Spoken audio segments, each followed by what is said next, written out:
কিরে তোর প্রাইভেট কয়টা বাজে? কে স্যার 7টা বাজে। কয় মিনিট লেট করে আইছস? স্যার 7 মিনিট লেট হইছে। এই তোমাকে গণিত পরীক্ষা কয় তারিখে? স্যার 7 তারিখে। স্যাররা কয় অধ্যায় দিছে? স্যার স্যারেরা 7টা অধ্যায় দিছে।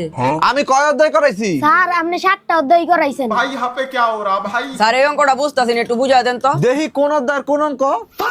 এই অঙ্ক করতাম না, যা 7 নাম্বার বাদে সব অঙ্ক কইরা আনবি বাইতে। স্যার এই 7 এই কয়দিন আগে না তোর ক্লাস টেস্ট পরীক্ষা হইছে, তুই কত পাইছস? ও স্যার কোন পরীক্ষা হইছে? 7 দিন আগে 7 তারিখে 7টা 7 মিনিট 7 ন্যানো সেকেন্ডে যে পরীক্ষাটা দিলাম ওইটা। क्या बोलूं मैं इस पे? ওইটাতে তো আমি 7 পাইছি। মাত্র 7 পাইছস?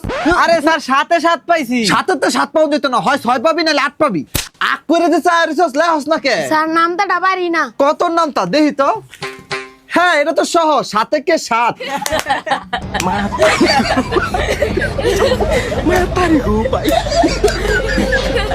তাড়াতাড়ি লেখ, টাইম নাই। স্যার 7 মিনিট বেশি হয়ে গেছে, ছুটি দিয়ে দেন। তাহলে তুই স্যার 7 তারিখে তো পরীক্ষা শেষ, পার্টি করবেন না? হ্যাঁ পার্টি করমু, কিন্তু 7 তারিখে না 8 তারিখে। 7 আপ।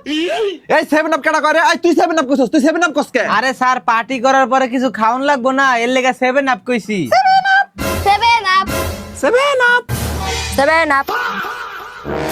স্যার কলমটা নিচে পড়ে গেছে, তুলিগা। 7